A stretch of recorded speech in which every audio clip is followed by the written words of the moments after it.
అది నుంచి మనం విముఖం అంటే ఏంటి?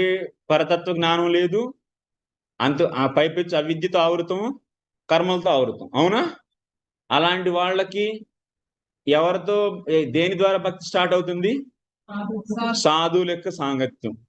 సో ఎటువంటి సాధు సాంగత్యం దొరికితే అటువంటి భక్తి స్టార్ట్ అయింది. ప్రధానీభూత భక్తుల యొక్క సాంగత్యం దొరికితే ప్రధానీభూత భక్తి మనకు వస్తుంది.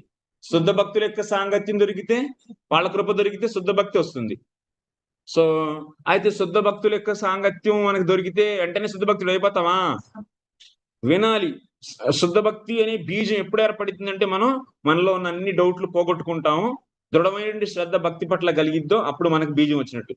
ఓకే, సో అంటే సాధువులు ఎవరో ఒకరిని శ్రవణ గురువుగా మార్చుకుంటాం. శ్రవణ గురువుగా మార్చుకొని అంటే వాళ్ళ నుంచి వింటూ ఉంటాం. ఒకళ్ళనే కాదు, చాలా మంది ఉండొచ్చు శ్రవణ గురువులు.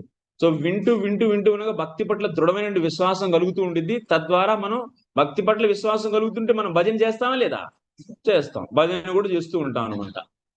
సో ఇలా ఎప్పుడైతే దృఢమైన శ్రద్ధ వచ్చేసిందంటే కర్మ జ్ఞానాదుల పట్ల ఎటువంటి ఆసక్తి శ్రద్ధ లేకుండా కేవలం భక్తి పట్ల ఉంటే దాన్నే దృఢ శ్రద్ధ అంటారు. సో అప్పుడు వాళ్ళ శుద్ధ భక్తి అనేది స్టార్ట్ అవుతుంది అనమాట. ఓకే, సో అలాంటి వాళ్ళు ఇప్పుడు మధ్యలోనే చనిపోయారు. అపరాధాలు ఇంకా ఉండిపోయినాయి, పాపాలు కూడా ఉండిపోయినాయి.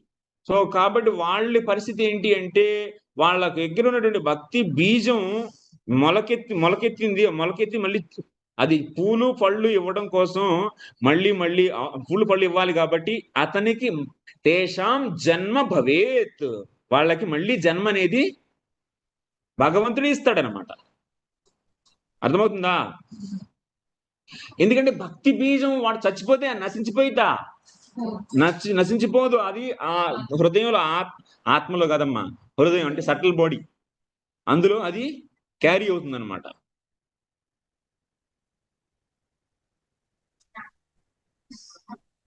అది వేరు. అది ఎవరంటే యోగులు.